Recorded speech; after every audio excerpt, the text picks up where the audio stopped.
Assalamualaikum warahmatullahi wabarakatuh. Pemirsa, berikut kami membacakan buku Fatwa Tarjih Tanya Jawab Agama dari tim Majelis Tarjih dan Tajdid Pimpinan Pusat Muhammadiyah. Kita sekarang berada di halaman 192 dengan judul besar Masalah Warisan. Berikutnya subjudul 1, Pembagian harta pusaka. Pertanyaannya, bagaimanakah hukum pembagian harta pusaka menurut Islam? Apakah antara laki-laki dan perempuan berbanding 2:1 atau sama banyak? Menurut yang saya dengar di lingkungan masyarakat saya, bagian untuk anak laki-laki dan perempuan adalah sama. Sedang menurut yang saya pelajari di sekolah, 2:1. Pertanyaan dari Tokris di Adiwarno Tempel. Jawabannya, menurut hukum waris Islam, bagian anak laki-laki 2 kali bagian anak perempuan.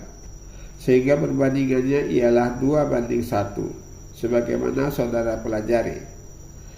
Dasarnya ialah firman Allah surah An-Nisa ayat 176. A'udzubillahi minasyaitonirrajim.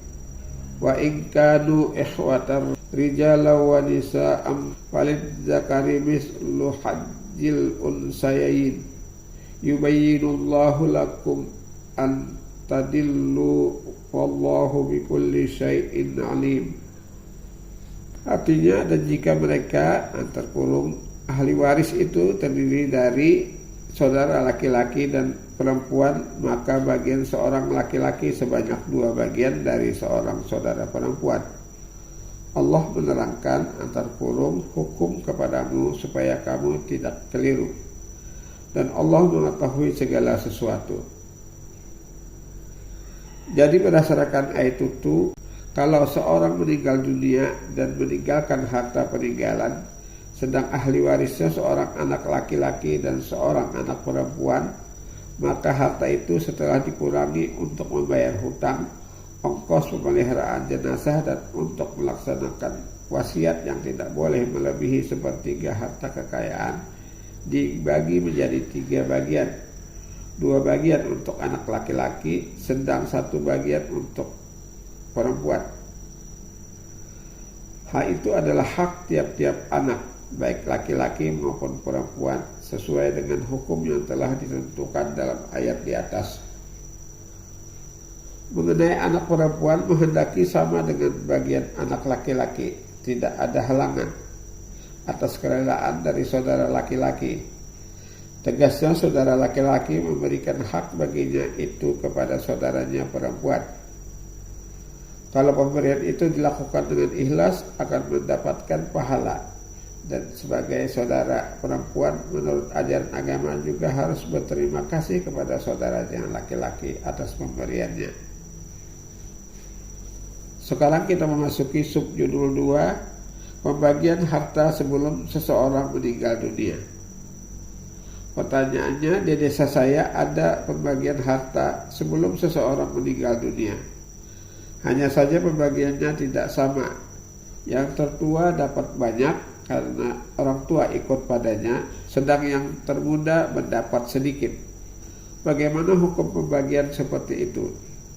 Pertanyaan dari Abdul Hamid, Lampung Selatan. Jawabannya, pemberian harta pada anak-anak atau istri sebelum yang bersangkutan meninggal dunia disebut hibah antar kurung pemberian, bukan warisan.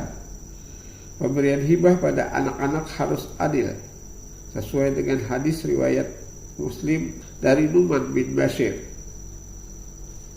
yang artinya, sesungguhnya ayah Nu'man telah mengajaknya menghadap Nabi SAW dan berkata, saya telah memberi kepada anakku ini seorang anak kecil yang saya miliki. Nabi lalu berkata, apakah semua anak-anakmu engkau beri seperti ini? Ayahku menjawab, tidak. Nabi berkata, kemudian kembalikanlah pemberianmu itu. Hadis riwayat Muslim. Dari lafaz lain, sabda Nabi itu berbunyi, ittaqillaha wa'dilu fi auladikum yang artinya bertakwalah kamu dan berbuatlah adil terhadap anak-anakmu.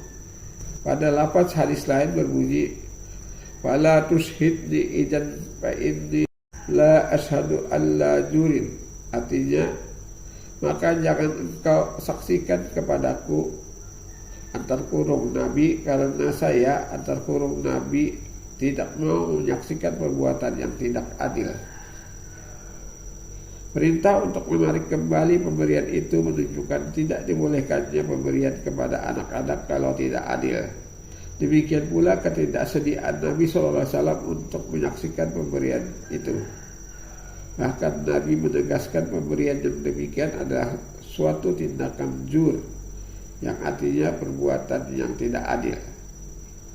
Pemirsa, demikian saya telah menyelesaikan membacakan buku Fatwa-Fatwa Tarjih Tanya Jawab Agama yang diterbitkan oleh Tim Majelis Tarjih dan Tajdid Pimpinan Pusat Muhammadiyah. Kita akhiri dengan membacakan Subhanakallahumma wa bihamdika asyhadu an la ilaha illa anta astaghfiruka wa atubu ilaik. Assalamualaikum warahmatullahi wabarakatuh.